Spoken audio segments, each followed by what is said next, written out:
tour sur la loi, dans le fond, des sinus, des cosinus, puis on va voir aussi la formule de Héron pour calculer l'aire d'un triangle quelconque. Donc, résolution de triangle quelconque, ça veut dire, dans le fond, n'importe quel triangle, qu'il soit rectangle ou non. On va voir que la loi des sinus puis la loi des cosinus, ces règles-là permettent de déterminer des mesures manquantes dans des triangles qui ne sont pas rectangles. Mais ça s'applique aussi dans rectangle, mais vu qu'on est déjà à l'aise maintenant avec les rectangles, on l'applique. On va trouver d'autres lois qui vont permettre de résoudre tous les autres triangles. Afin d'établir ces lois, il est nécessaire de définir un peu les rapports trigonométriques pour des angles obtus. Parce que des triangles quelconques, à partir du moment où on a un angle obtus, c'est sûr qu'il n'est pas rectangle. Donc, dans notre fameux cercle de rayon 1, ici, on a notre triangle qui est rectangle. Okay? Donc, il est possible de déterminer le sinus puis le cosinus d'un angle A en situant cet angle dans le plan cartésien. Si vous regardez le point qui est ici, sa valeur en x, c'est le cosinus de A, et sa valeur en y, c'est le sinus de A, l'angle A qui se trouve ici. Si l'un des côtés de l'angle coïncide avec la partie positive de l'axe des abscisses, c'est-à-dire le côté qui est ici, l'autre côté croisera le cercle unité au point P. On aura alors que l'abscisse du point P est le cosinus de l'angle A, puis l'ordonnée du point P, c'est le sinus de l'angle A. Cette façon de procéder permet entre autres de déterminer le sinus et le cosinus d'un angle obtus, parce que on pourrait très bien avoir un triangle comme ça ici, avec un rayon 1. Okay? Votre calculatrice, elle, ce qu'elle va faire, c'est qu'elle va toujours vous donner la mesure d'un angle aigu, okay? Associé à un sinus, donc au sinus. On doit donc parfois considérer le supplément de l'angle fourni par celle-ci. On se rappelle, le supplément, on va faire ça 80 moins l'angle trouvé, ça va nous donner l'angle obtus.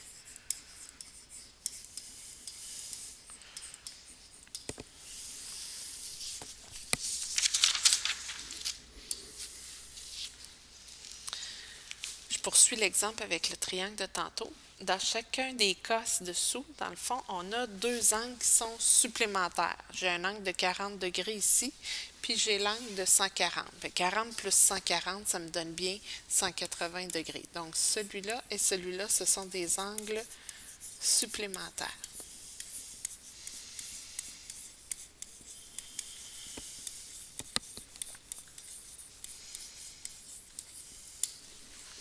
Si on y va avec la logique de tantôt, j'avais ma valeur en x ici, c'est mon cosinus, puis ici, c'est mon abscisse.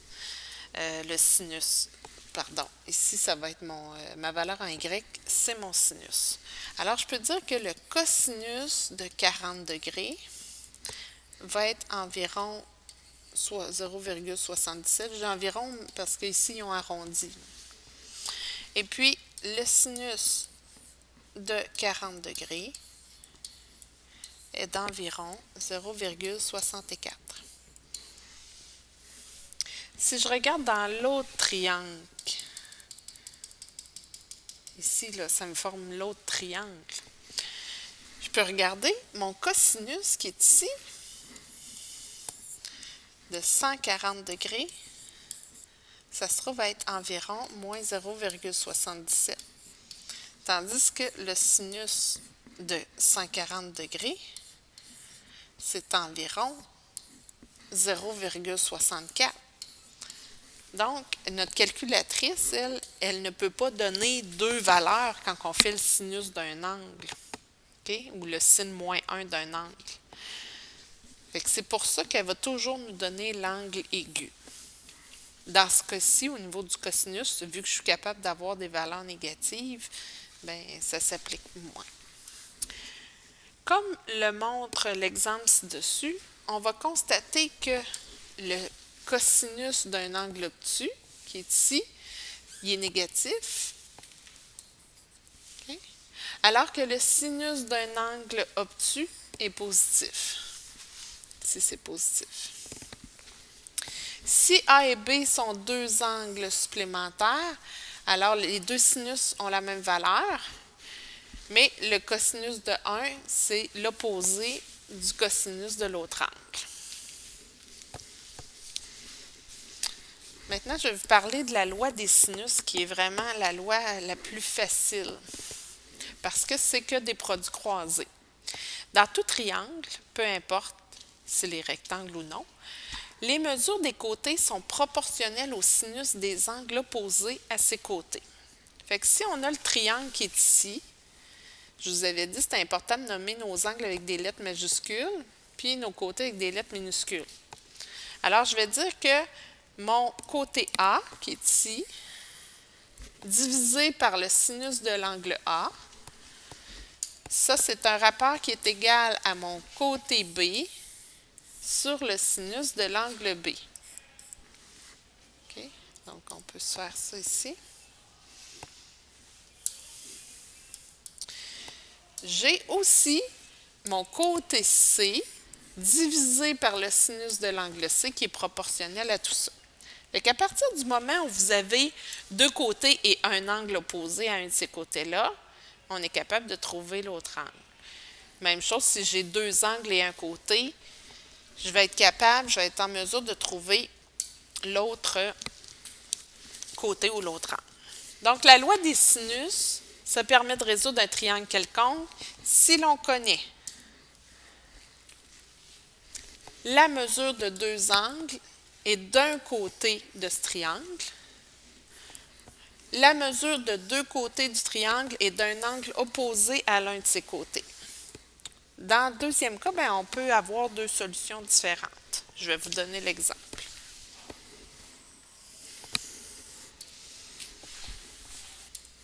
Donc, dans l'exemple suivant, on remarque qu'on a deux triangles. J'ai le triangle ici à gauche et j'ai le triangle à droite qui ont les mêmes mesures, 35 degrés, côté opposé 6 unités. L'autre aussi 35 degrés, côté opposé 6 unités. Puis j'ai un côté adjacent de 10 et même chose pour ce côté-là. Donc, j'ai un triangle à deux côtés de 10 cm et de 6 cm. L'angle opposé au côté de 6 cm mesure 35. On cherche la mesure de l'angle opposé à 10 cm. On peut représenter cette situation des deux façons qu'on a là. Puis, dans les deux cas, on peut dire que si je fais la loi des sinus, je vais prendre, dans le fond, mon 6 sur le sinus de 35 degrés, qui va être égal à 10 sur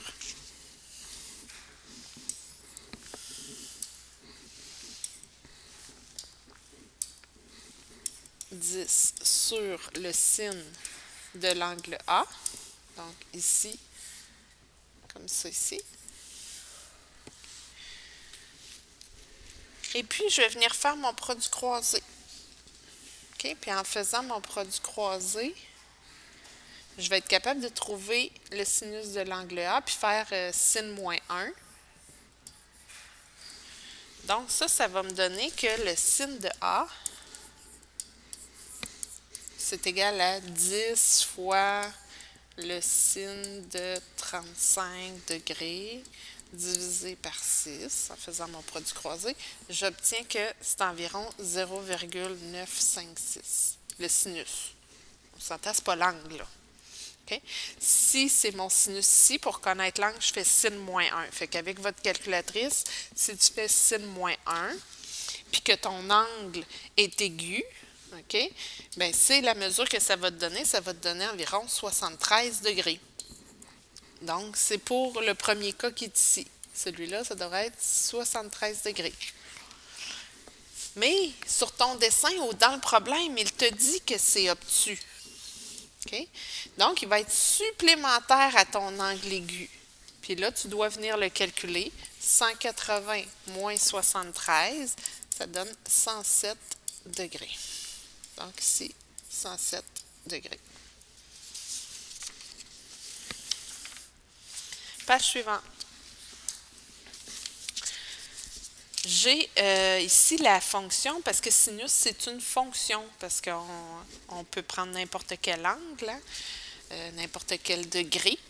Donc, un cercle, tantôt, on l'a vu beaucoup dans le cercle. Fait que si j'ai 0, ben mon rapport, il varie. Donc, à 90 degrés exactement, j'ai un rapport égal à 1. Donc, si tu fais le signe de 90 sur ta calculatrice, tu vas obtenir 1. OK?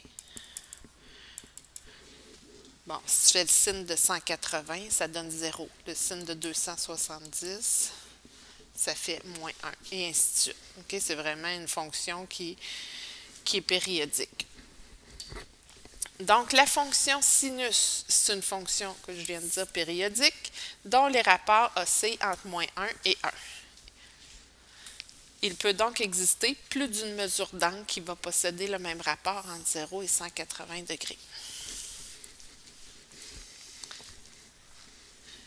Dans le fond, la fonction sinus, elle serait, dans le fond, écrite comme f de x égale le sinus de x, ou y égale le sinus de x. Ce serait ça, dans le fond, ma fonction sinus. Mon rapport, c'est le sinus d'un angle, quand on parle de rapport. Okay. Dans la phrase ici. Autre exemple, ben, je vais déduire en premier, c'est pas mal toujours les étapes quand on veut résoudre un triangle. Je vais déduire la mesure du troisième angle, l'angle A dans ce cas-ci. Fait que avec la somme des angles intérieurs d'un triangle, je veux dire 180 moins 62 moins 71 degrés. Ça me donne 47 degrés. Après ça, je remplace dans ma formule des sinus, donc la loi des sinus, la mesure de l'angle du côté BC sur le sinus de 47 degrés. BC sur 47 qui est ici. Ça va être égal à 16 qui est ici sur le sinus de 71. Qui ça va être égal à la mesure de AB,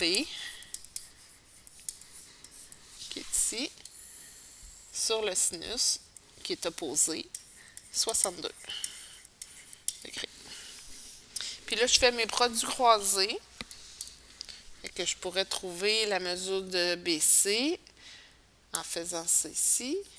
Je vais trouver que la mesure de BC est égale à environ 12,38 cm.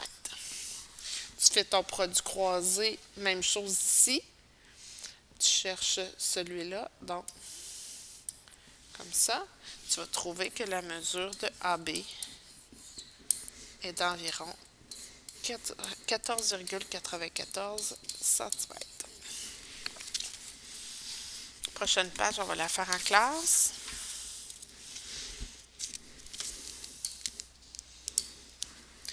La loi des cosinus. Dans un triangle quelconque, encore une fois, n'importe quel triangle, le carré de la mesure d'un côté, donc comme ceci,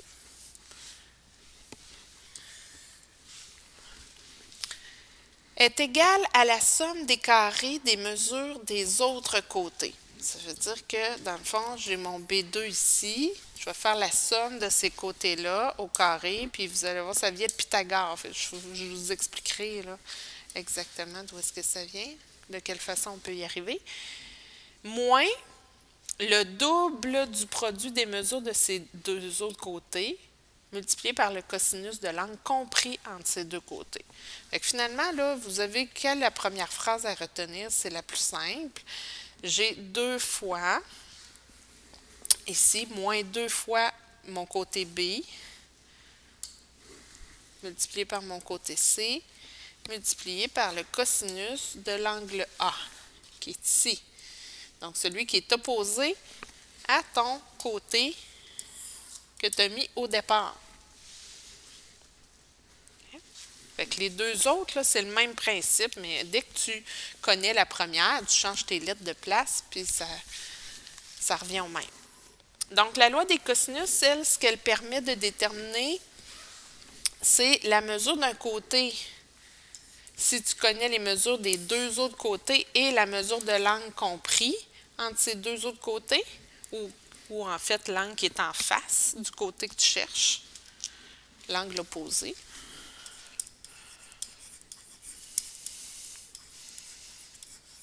Opposé au côté cherché. Et puis, tu peux trouver aussi la mesure d'un angle si tu connais la mesure des trois côtés.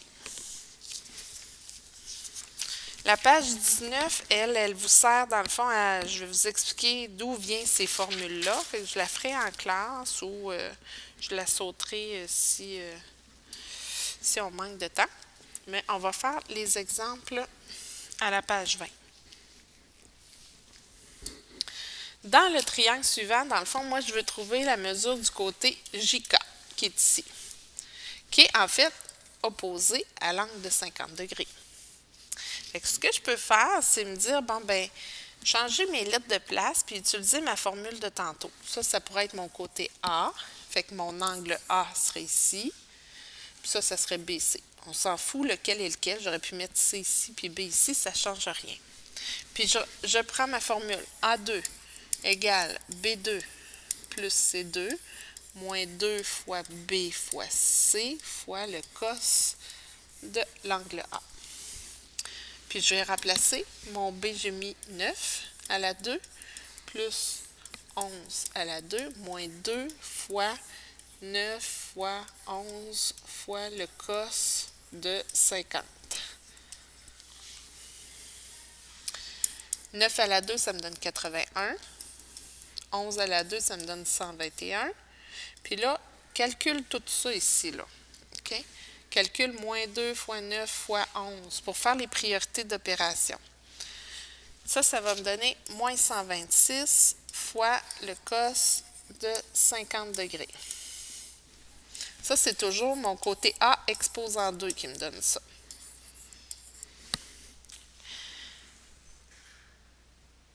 J'ai pas fait 126, c'est pas 126 ici, excusez, j'ai pas regardé le bon exemple. Moins 2 fois 9 fois 11, ça me donne moins 198. Bon, pas pire, je m'en suis rendu compte. Si je calcule tout ça, ça va me donner environ 74,73. Il me reste à faire ma racine carrée. Ma racine carrée ici, ma racine carrée ici. Ça me dit que A est environ 8,64 cm.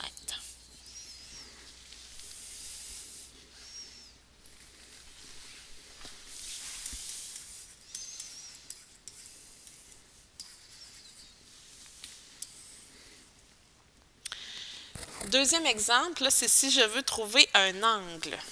Dans le triangle suivant, trouve la mesure de l'angle N, qui est ici.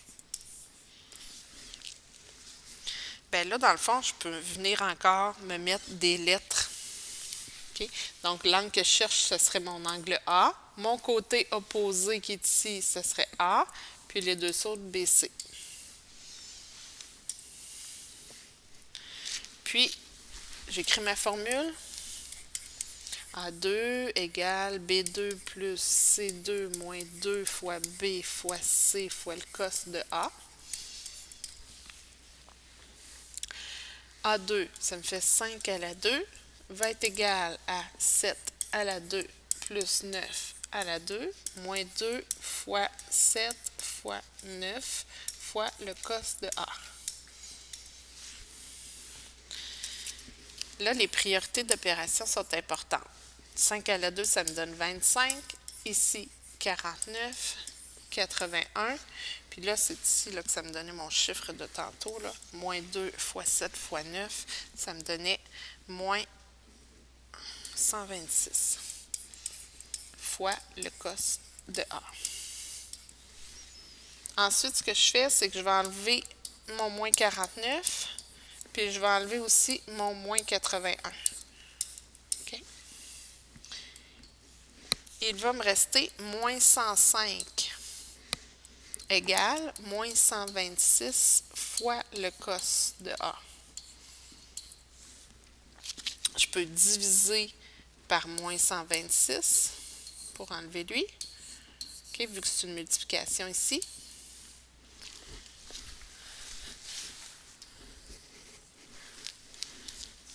Ça me donne une valeur. Mais moi, je préfère que vous n'arrondissiez pas la valeur. Fait qu'il va falloir que je vienne, dans le fond, enlever mon cos, puis en faisant le cos moins 1 de 105, moins 105 divisé par moins 126. Ça va vous donner votre mesure de l'angle A.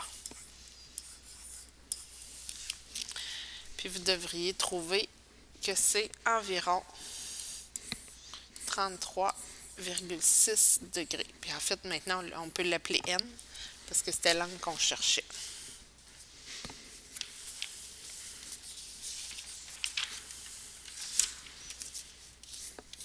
Page 22. Le prochain exemple, je le ferai en classe avec vous. Page 22. Maintenant, je vais vous parler de la fonction cosinus. La fonction cosinus, c'est aussi une fonction périodique, dont les rapports vont osciller aussi entre moins 1 et 1. Cependant, contrairement à la fonction sinus, il existe seulement un seul angle qui est associé à ce rapport-là, qui est situé entre 0 et 180. Si vous regardez, il n'y a pas une grosse différence entre la fonction sinus et cosinus. La différence, c'est qu'ici, on part de 1. Puis, l'angle de 90 degrés, c'est 0. Donc, au départ, ta fonction cosinus, sa valeur initiale, c'est 1. De la même façon, on pourrait écrire que f de x est égal au cos de x. C'est ça la fonction cosinus.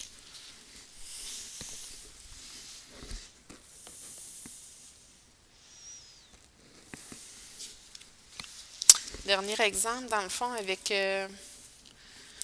un triangle obtusangle. Donc, ici, détermine les mesures manquantes dans le triangle obtusangle ci-dessous. Je dois venir, dans le fond, des fois, ça va être difficile de savoir c'est quelle formule que je dois utiliser. Mais là, j'ai un angle, puis j'ai le côté opposé, puis j'ai un autre côté, fait que je suis capable, avec la loi des sinus, de dire je vais venir trouver mon angle A. Donc, par la loi des sinus, ça, vous allez devoir l'écrire quelle loi vous utilisez. Vous n'êtes pas obligé de m'écrire les formules, mais la justification est importante. Je vais pouvoir dire que le 10 sur le sin de 25 degrés va être égal à 22 sur le sin de A. Donc, je vais trouver que l'angle A, c'est environ 68,4 degrés. C'est pas 68,4. Pourquoi? Parce qu'on a dit qu'il était obtus. Donc, vu que c'est un angle obtus, ce qu'il faut que je fasse, c'est 180 moins 68,4. Ça va me donner 111,6 degrés. Donc là, j'ai la bonne valeur. Parce qu'il était obtus. Je suis capable de déterminer l'angle qui manque, l'angle B. Donc, par la somme des angles intérieurs d'un triangle, la mesure de l'angle B est égale à 180 moins 111,6 moins 25. Ça nous donne 43,4 degrés. Et par la loi des sinus, maintenant, 43,4 degrés. Par la loi des sinus, je peux refaire la même chose. La mesure de AC sur le sinus de 43,4 degrés va être égal à 10 sur le sinus de 25. On fait notre produit croisé. On trouve que la mesure de AC est d'environ 16,26 cm. On a résolu le triangle parce qu'on a trouvé toutes ces mesures. Dernière théorie, la loi de Héron, la formule de Héron. Page suivante, en bas. La formule d'Héron, ça va vous permettre de trouver l'aire d'un triangle quelconque. Fait que je n'ai pas besoin de trouver ma hauteur. Donc, formule d'Héron permet de trouver l'aire d'un triangle si l'on connaît les mesures de tous les côtés du triangle. Donc, ça me prend vraiment toutes les mesures, tous les côtés. Ce qu'on commence par calculer, c'est le périmètre, puis on le divise par 2. Donc, c'est mon P qui est ici un peu tout croche, là. Donc, mon périmètre, je calcule tout mon périmètre, puis je le divise par 2. On appelle ça le demi-périmètre. Ça, c'est notre première étape. Okay. Ensuite, la formule de Héron, c'est celle-là ici. Un coup que j'ai trouvé mon demi-périmètre, ben l'aire d'un triangle quelconque, c'est la racine carrée du demi-périmètre multiplié par le demi-périmètre moins un côté, multiplié par le demi-périmètre moins l'autre côté, multiplié par l'autre différence entre le demi-périmètre et le dernier côté. Donc, exemple suivant. Bien, dernier exemple, en fait. Trouve l'aire du triangle suivant. J'ai les 3 côtés, fait que première étape, je calcule mon demi-périmètre. A plus B plus C divisé par 2. Ça n'a pas d'importance lequel est le A, B, C. De toute façon, un périmètre, on additionne tout. Donc, 1,5 plus 2,5 plus 3,5 divisé par 2. Fait que ça me donne 3,75. Ensuite, je calcule mon aire. L'aire du triangle, ben, c'est la racine carrée. Puis là, ça vient, c'est des gros calculs. La première, vous devez me l'écrire au complet, là. 3,75, ouvre la parenthèse. Puis là, ben, allez-y dans l'ordre, ça va vous éviter de vous mélanger. Je prends mon plus petit côté, donc 3,75 moins 1,5. Ferme la parenthèse. On réécrit 3,75. Moins, là, je vais prendre l'autre plus petit, 2,5. Fois 3,75. Moins 3,5. Ferme notre parenthèse. On n'oubliait pas, on en avait un demi-périmètre au début. Donc, ça va me donner la racine carrée de 3,75 multiplié par 2,25 multiplié par 1,25 qui est ceci, multiplié par 0,25 qui est la différence entre ces deux-là.